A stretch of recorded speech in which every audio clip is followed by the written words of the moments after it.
chapter 8, in the book of Mark, chapter 8, when we talk about this, my God, he's awesome. In the book of Mark, chapter 8, before we get into it, let's make our confession. We exist to lead people into a new or renewed relationship with Jesus Christ. All right.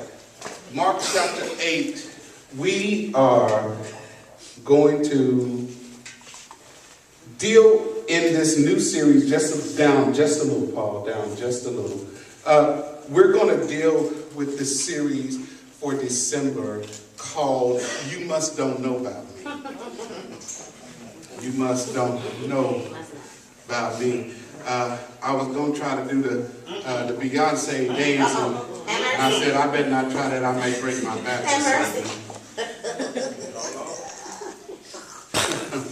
Mark chapter 8. The series again is You Must Don't Know About Me. But today I want to talk about scandal, the danger of a single story. Mark chapter 8, starting at verse 27. We're going to read verse 27, 28, 29. Mark chapter 8, verse 27, 28, 29. Here we go. It says, and Jesus went out and his disciples into the towns of Caesarea Philippi. And by the way he asked his disciples, saying unto them, whom do men say that I am? And they answered, John the Baptist, but some say Elias, and some say one of the other prophets. And he said unto them, but whom say ye that I am? Yes, sir. And Peter answereth and said unto him, thou art the Christ. Yes, sir. And Peter answered and said unto him, thou art the Christ. I want to talk about scandal, the danger of the single story. Before I even get into the text, the reason why I'm even more excited, I'm internally trying to control myself. They're singing this song, and I thought about our unworthiness, as I stated before. But even before I get into the text, can I tell you that Peter clearly suffered from an identity crisis? Because he started out, his name was Simon. They added Simon Bar-Jonah. Then Jesus changed his name to Cephas. And then after Cephas, it went back to being called Peter. And so this is a guy who was a fisherman. Now let me tell you why it's important to know what he was. He was a fisherman because all Jewish boys had a choice of two things. Either they would be a priest, which is what everybody, a rabbi, which is what you were supposed to be. The only way you didn't make it as a rabbi is if you were not good enough to be a rabbi. Then you had to take on your father's occupation.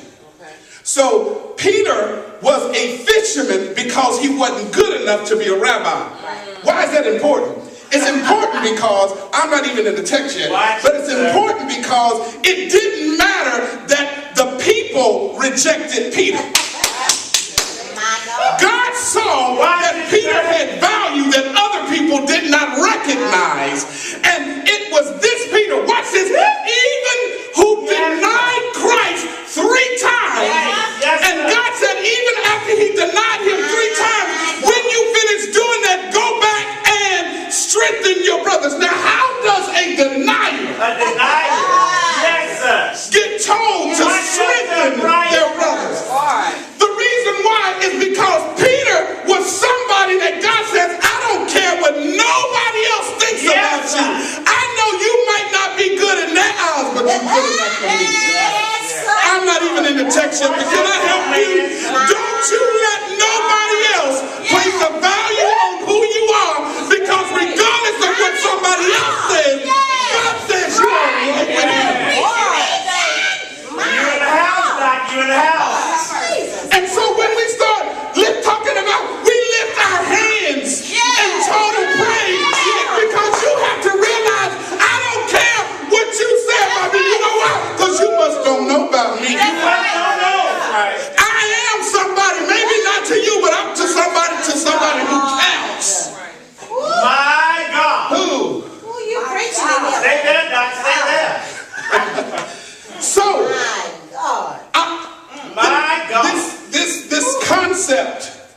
of a single story hit me so big because I am aware that people have something to say about people they're really threatened by.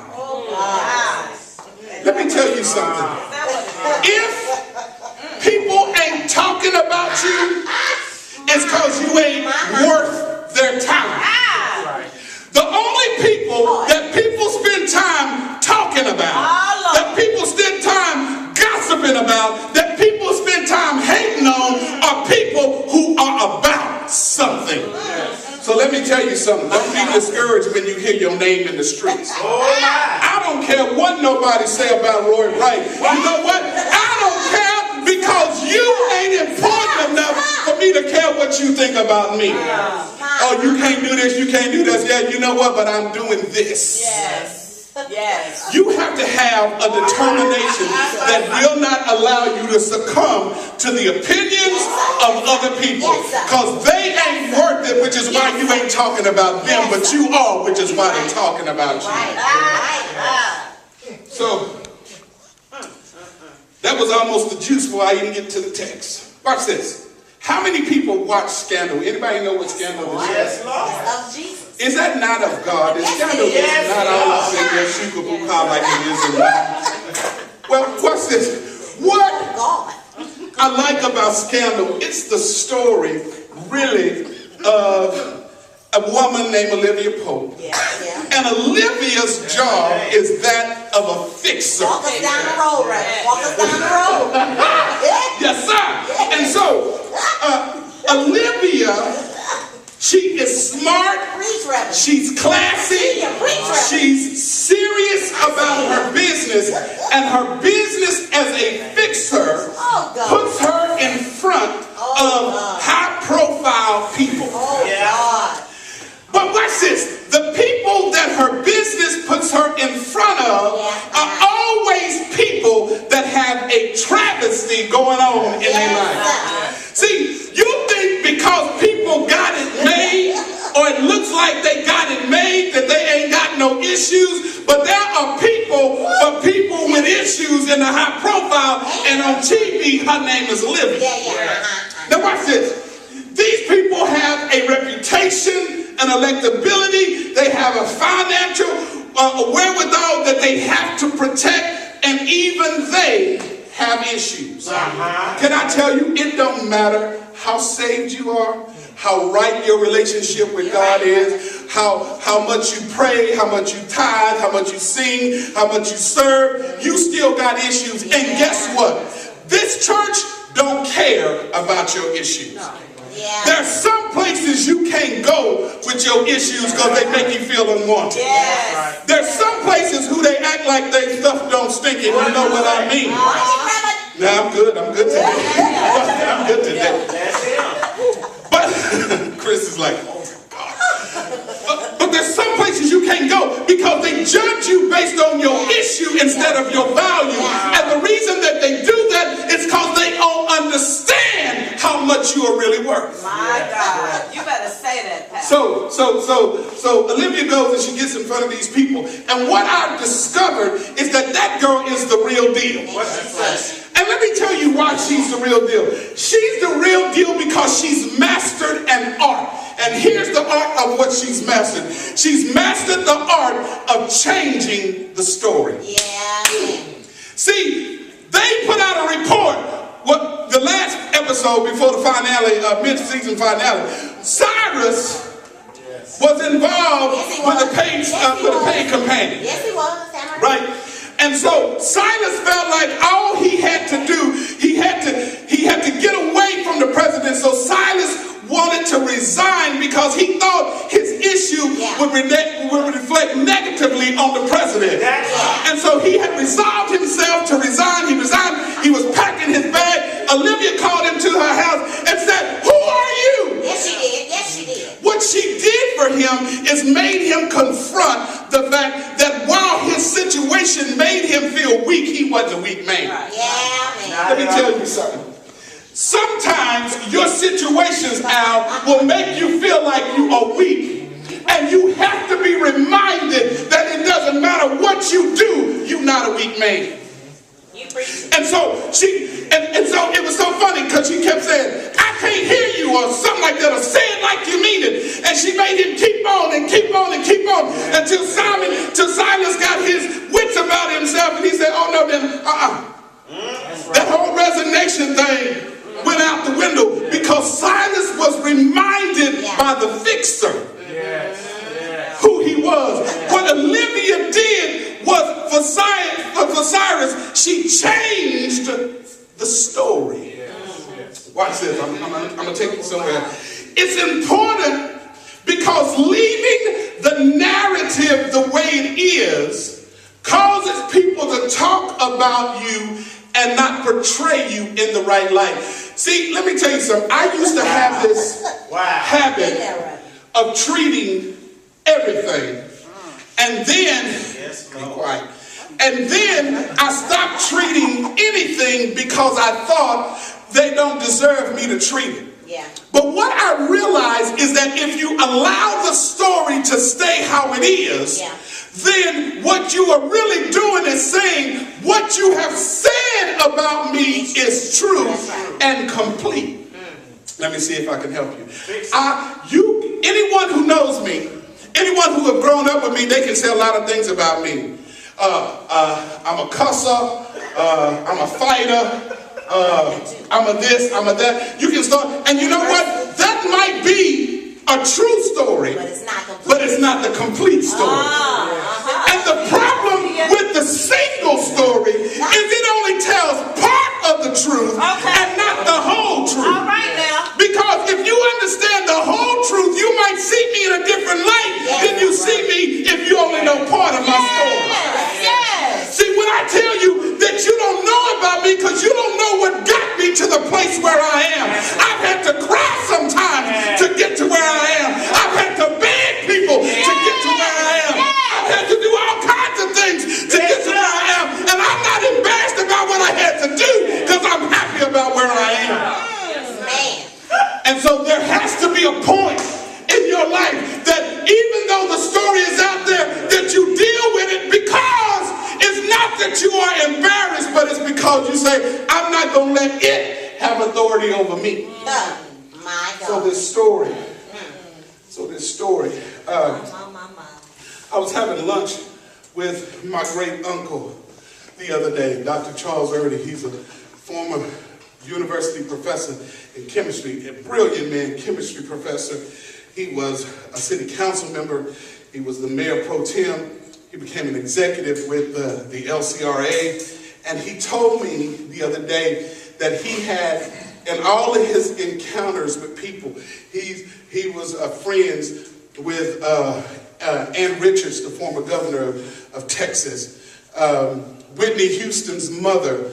And Whitney Houston came and had dinner at their house right here in Austin, Texas. He's been around a lot of people. He said out of all the people that he has been around, they've been inside the Oval Office in the West Wing because of their connections. And he said, out of all the people I have been around in my 81 years, there was a lady, a young African woman who made a huge and lasting impression on me. And he said that effect that she had on me was so profound because she shared her experience of being the victim of the single story. So what's the single story? The single story is the story that does not tell the whole story. So before I get too far into the text, let me tell you what the single story does. The first thing it does is that it robs people of their dignity because it causes people to believe a partial truth. My goodness. The single story, and I'm telling you this because you don't want to be the bearer of the single story in somebody else's life. But I'm going to get back to you because I'm going to help you before you leave here today. The first thing it does is it robs people of their dignity. But the second thing it does is that while it's true, most of the times it's incomplete. In Mark 8, what we see is Jesus. He just finished healing. Jesus had just finished doing something great. him and his disciples, they were entering the towns, the scripture says, of Caesarea Philippi. He stops while they're traveling, and he asks them a set of questions. And the first question he asked them is, who do men say that I am? Watch this. What's really significant about this question was the fact that Jesus' whole life was about doing what he knew he was here to do. So I don't believe he asked the question because he cared what people said. Right. But I believe he was really looking to see if people had the right story. Here's what I'm telling you.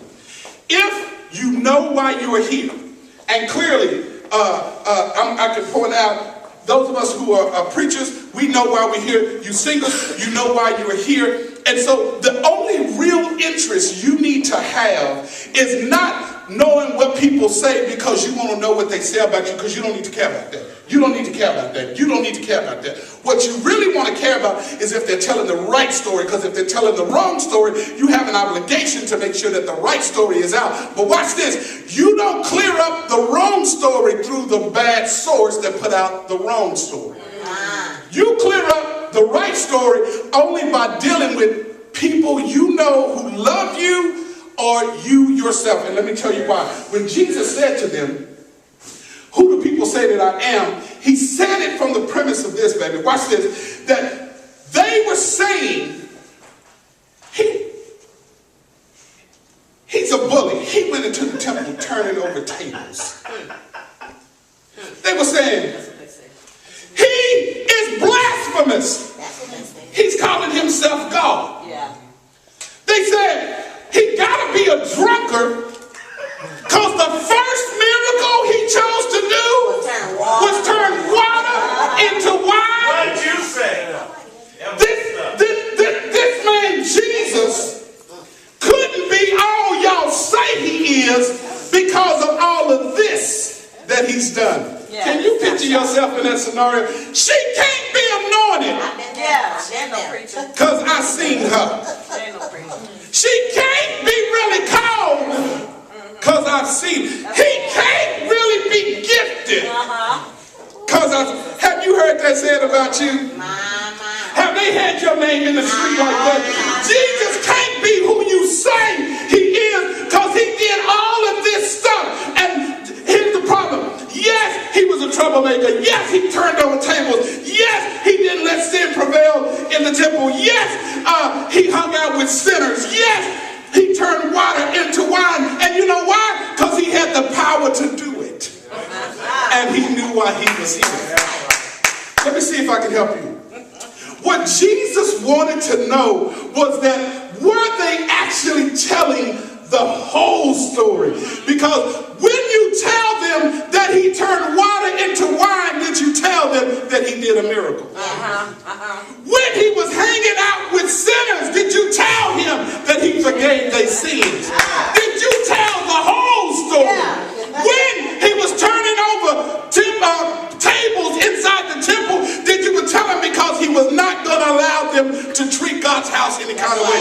Did you tell the whole story? When you told them that you saw me drinking, did you tell them that I had one drink? Or did you tell them that I had 5 drinks? Did you tell them that I was still sober when you saw me drinking? No, because what you want to put out on me is something that ain't true. Because all you want to do is make it seem like I'm somebody other than who I say I am. But baby, you must don't know about me. That's right. Let's not now. Jesus didn't ask because he was concerned of what people say. Can I help you? Don't care what nobody say about you. They ain't worth your time if they got negative things to say about you. Because all their words are doing are elevating you because they're making your name known. Talk about Roy Bright all you want. Then that way more people will know about me. Yes. Because right now there ain't enough people who know about me. Yeah. So talk about me all you want. Jesus said, are they telling the whole story? Watch this though.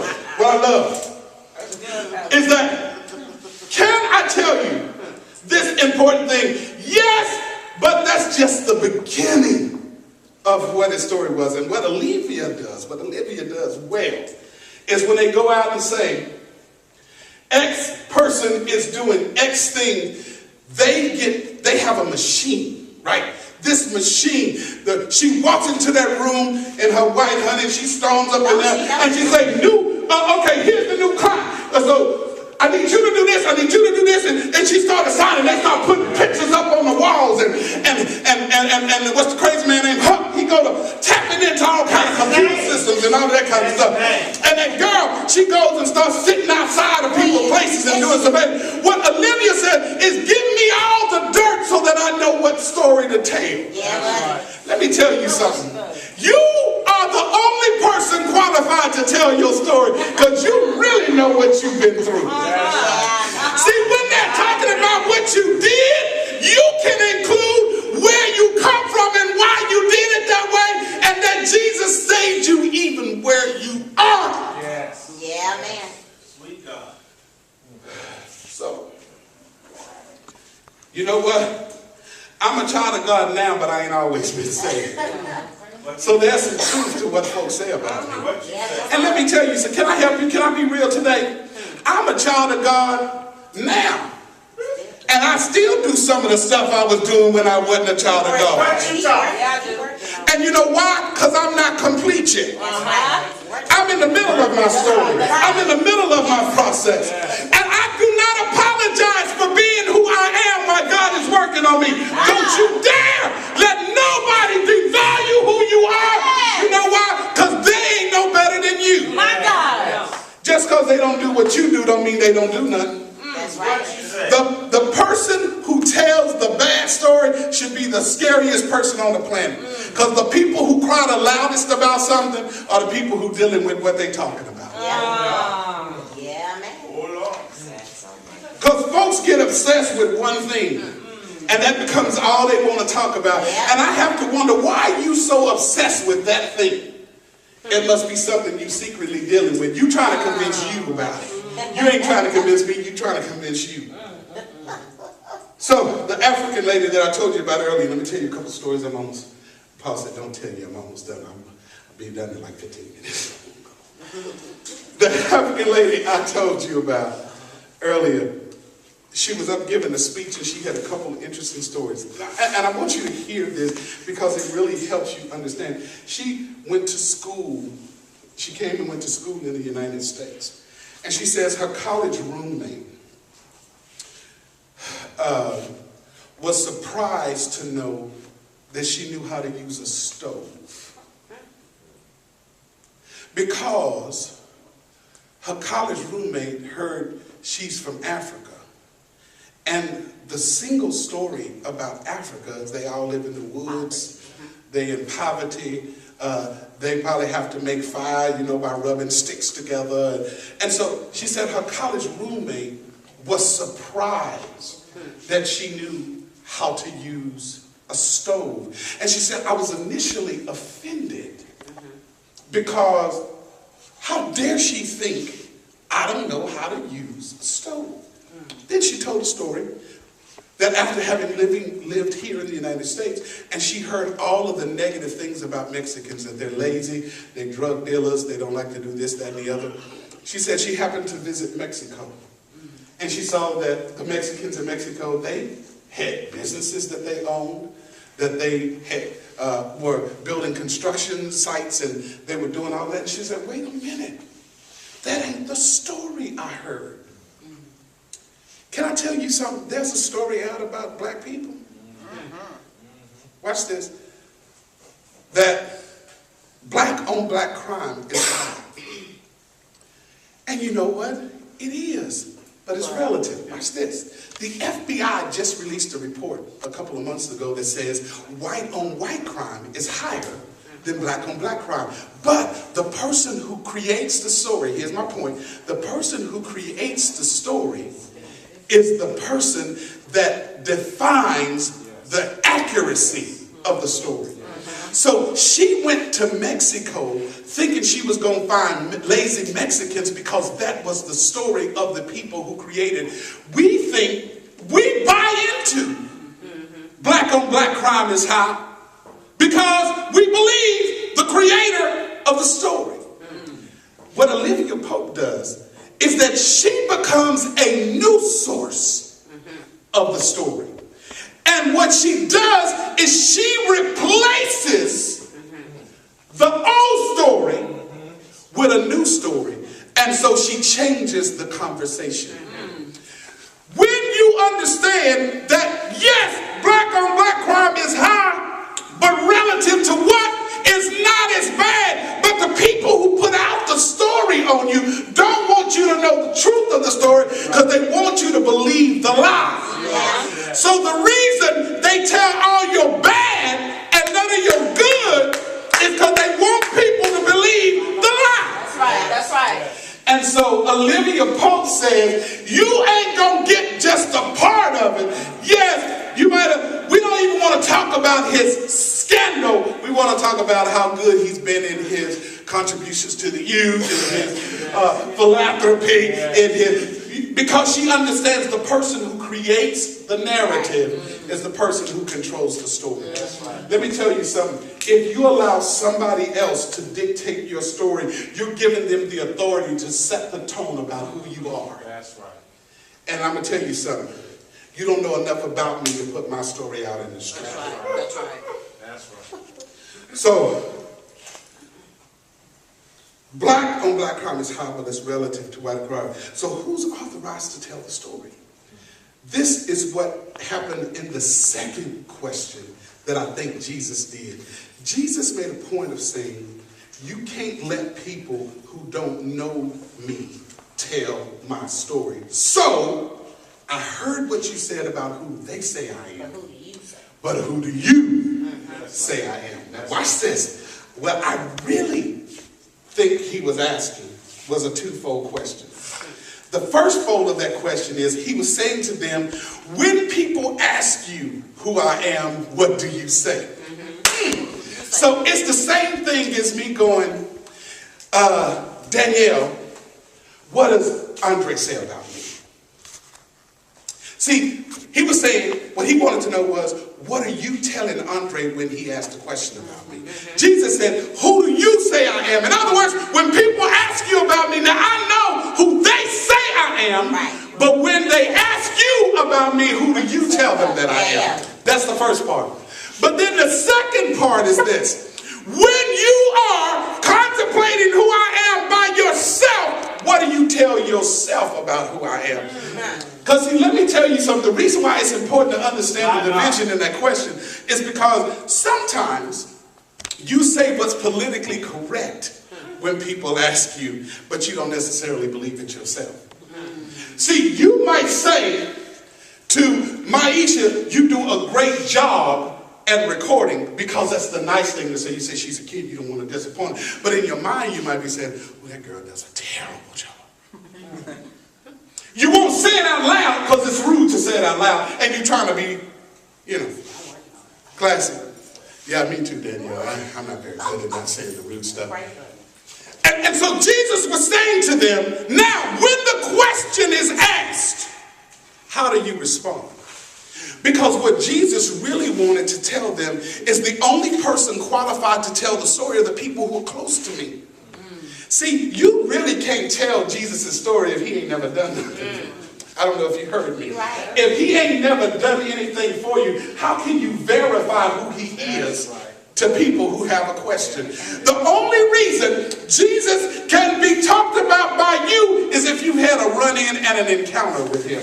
So he says to these people, he said, who do you say that I am? Because you know me, and they're saying I'm a troublemaker. I turn over table. They call me John the Baptist. And guess what? John the Baptist was good, but he just pointed the way for me. They say, well, you are Elias. Elias was good, but Elias, he had to die.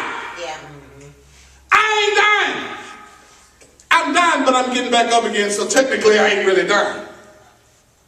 See, what he was saying is, you know me, so don't let them keep putting out the wrong story about me. I'm going to tell you, and you have an obligation to your friends, who you know, to your loved ones that you know, to make sure that their story ain't right. What am I telling you? I'm telling you, if you hear somebody saying something wrong, if you hear somebody talking about mine, you better change the story. No, that's right. If you hear somebody say something about the age, you better change the story. Because it's your obligation to change the story for people who you love. That's right. That's You don't let nobody talk about people who you love. That's right. Jesus said, y'all are out there. Y'all hear what they're saying about me. You have an obligation to Olivia Pope them and change the story. So here's what Jesus was essentially saying. You can let me be limited in their eyes, or you can make me real in their eyes. Which one are you going to do? Who do you say that I am? And so here's the question I have for you. In your life, based on what he has done for you, who do you tell people Jesus is? Don't answer. Don't say it out loud. But I want you to think about this. Because the same way people don't really know about you, people don't really know about him. They're going by what people who ain't qualified to talk about him say. Yeah. That's why people can say he's just another man. What? You don't know about him. So you're not qualified to speak about him. Question again. Who do you say he is? Because I can tell you this. He's a person that does not care what you've been through, what you're going through, what you used to be, what you do, who you are. He knows what he called you in life to do. And that takes precedent over anything that you actually do. Well, I have a friend, and I'm done. I have a friend who says to me, I can't come to church until I get myself together. Well, I might be telling too much. He said, I have to get myself together before I come back to church. How is it possible that you have the ability to get your own self together? Because if we had in us the ability to get ourselves together, we wouldn't be talking about what his story is. So he said, I got to get myself together. And what that really means is he hasn't realized his own value yet. Let me tell you something. When you can wake up in the morning and you can come into a church at 8 o'clock in the morning and you can praise God from your heart with purity and sincerity, whether you're the one up singing or you're the one sitting in the pew, when you can connect with God on his spirit, you are worth the investment God's made. Yes. When you can give your all and dedicate your gift and your talent that he's given you, you are worth whatever you're going through. And God will protect your story. You know why? Because he says, vengeance is mine. Thank you. Thank you, Lord. Let me end by telling you this. Al, Deidre, Chris, Tony, Nisha, Andre, Maya, Talia, everybody in here, Paul, everybody in this place, listen. God has your back. And at the end of the day, your enemies are going to be saying, I should have kept my mouth off of her. I should have kept my mouth off of him. Because at the end of the day, God's going to write your story. Now, you need to tell your story, but God's going to write your story. My God. He says, I got a path laid out for you. I will direct you. I'll be a lamp unto your feet, a light. All you got to do is just walk it. And everything you need, I'll put in your way. God bless you.